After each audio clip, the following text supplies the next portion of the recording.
September 27, 1941. Baltimore, Maryland. Bethlehem Fairfield Shipyard.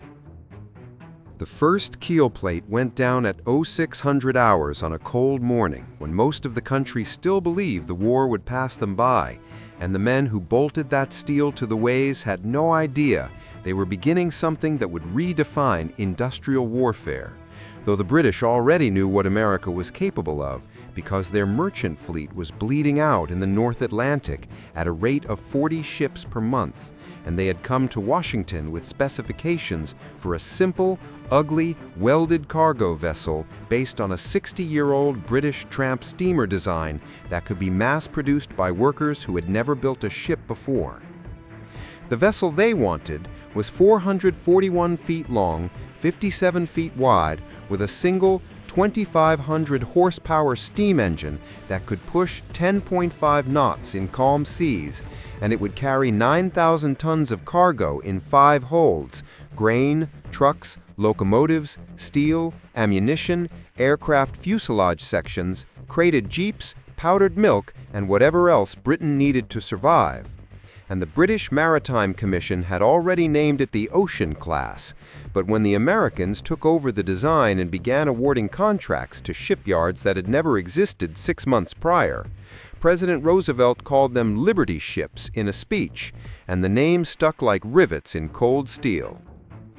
The Bethlehem Fairfield Yard was nothing but tidal mud in 1940. But by September 1941, it had 7 building ways, a forest of cranes, a power plant, a plate shop where acetylene torches cut steel around the clock, and 15,000 workers, many of them black Americans brought up from the South, others women who had worked in canneries or textile mills, and still more men too old or too injured to be drafted, who learned to weld in 2-week courses and then went to work in 3 shifts under arc lamps that turned night into cold blue day.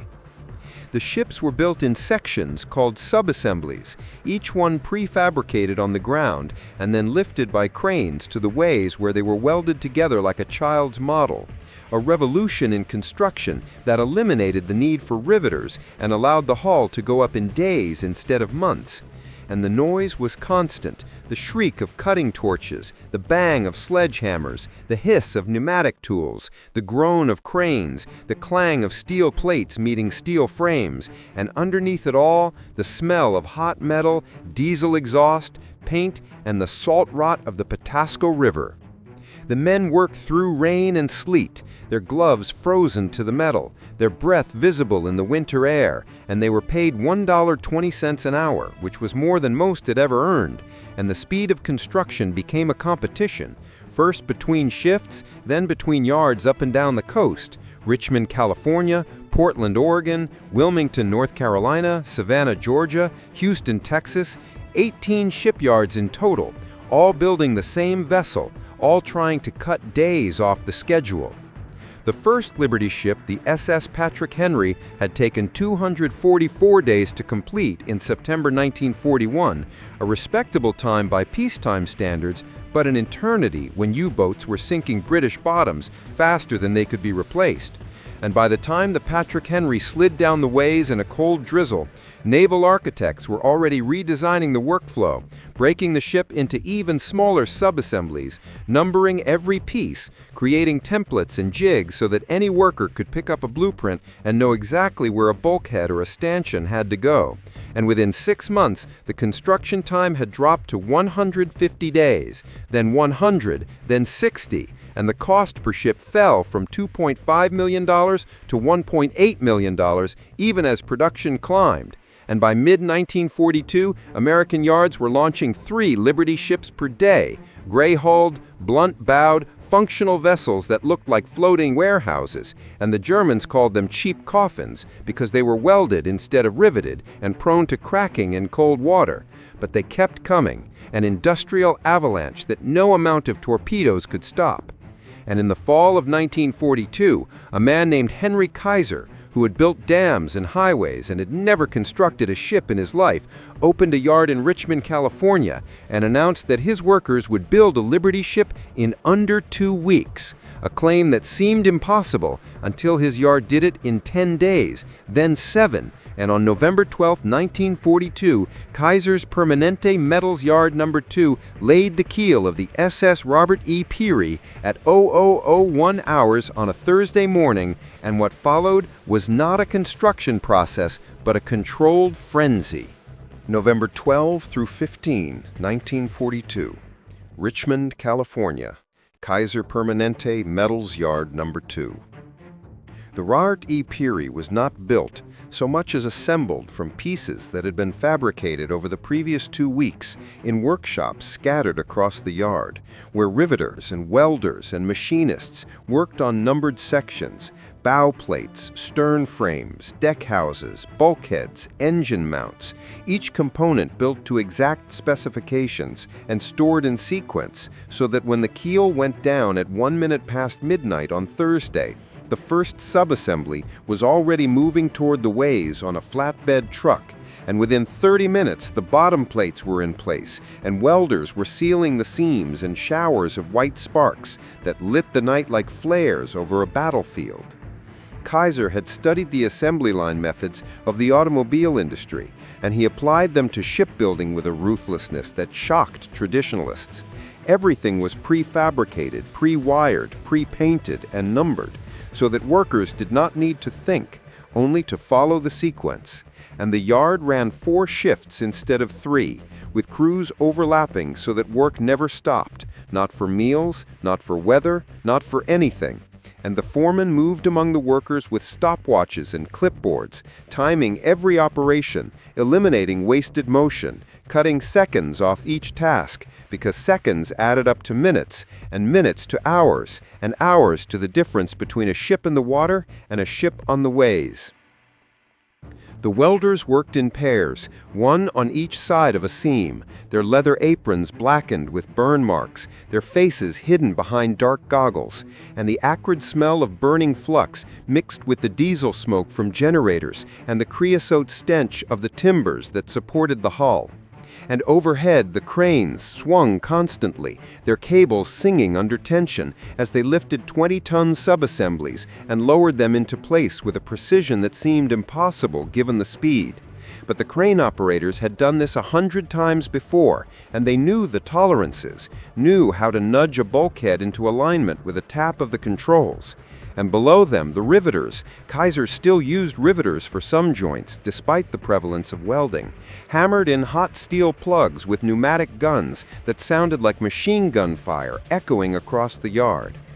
By Friday afternoon, the hull was complete, a long gray shell that sat in its cradle like a beached whale, and the deckhouse sections were already being lowered into place, complete with portholes, doors, wiring, and plumbing, each piece slotting into the next like puzzle pieces. And by Saturday morning the masts were up, the cargo booms installed, the lifeboats hung in their davits, and the engine, a massive triple-expansion steam plant that had been assembled in a separate shop, was lowered through the open deck and bolted to its mounts in a single 8-hour operation that required 6 cranes working in coordination.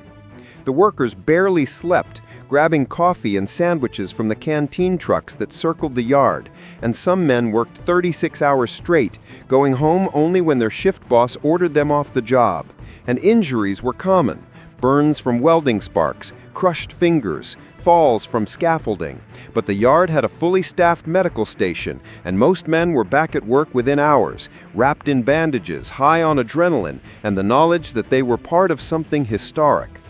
The launching was scheduled for Sunday afternoon, but by Saturday night it was clear the ship would be ready early. And at dawn on Sunday, the last welds were inspected, the last valves tested, the last coat of gray paint applied to the stack, and at 1000 hours a crowd gathered at the ways: yard workers, journalists, Navy observers, and a newsreel crew from Pathé. And Henry Kaiser himself stood on the platform in a dark suit and fedora, looking pleased but not surprised, because he had known from the beginning that it could be done. that American industry could outproduce any enemy if properly organized, and at 10:15 hours, the wooden chocks were knocked away, the chains released, and the Robert E. Peary began to slide stern first down the greased ways, picking up speed, hitting the water with a great white splash that sent spray 30 feet into the air, and the crowd cheered as the tugboats moved in to tow the new ship to the fitting-out dock, where final touches would be added: radios, navigation equipment, armament. But the essential work was done. A 10,000-ton cargo vessel built in 4 days and 15.5 hours, a record that would never be broken. And as the Robert E. Peary bobbed in the oily green water of San Francisco Bay, already looking like it had been there for years, the workers filed back to their stations because 2 more keels were going down that afternoon, and there was no time to celebrate. November 1942 to September 1945, North Atlantic, Mediterranean, and Pacific theaters. The Robert E. Peary completed fitting out in 10 days and sailed from Richmond on December 3, 1942, loaded with 9,000 tons of wheat, steel, and aircraft parts bound for Liverpool, her decks stacked with crated P-47 Thunderbolt fuselages and her holds packed with tank treads. And she made the crossing in 14 days without incident, zigzagging through the North Atlantic in convoy HX-217, surrounded by 40 other merchantmen and escorted by 4 Royal Navy corvettes and 2 American destroyers. And though U-boats shadowed the convoy for 3 days south of Iceland, they did not attack, deterred by the air cover from Coastal Command Liberators that appeared each dawn to sweep the horizon. And the Peary offloaded in Liverpool in a cold rain, then sailed in ballast to Murmansk with convoy PQ-18, the nightmare run where German aircraft from bases in Norway attacked in waves and U-boats prowled beneath the ice. And out of 40 ships that left Scotland, 13 were sunk, and the Peary took shrapnel in her bow from a near miss by a Heinkel H-111 torpedo bomber. But she made port, unloaded her cargo of Sherman tanks and ammunition, and returned to New York for repairs, back in service within 3 weeks.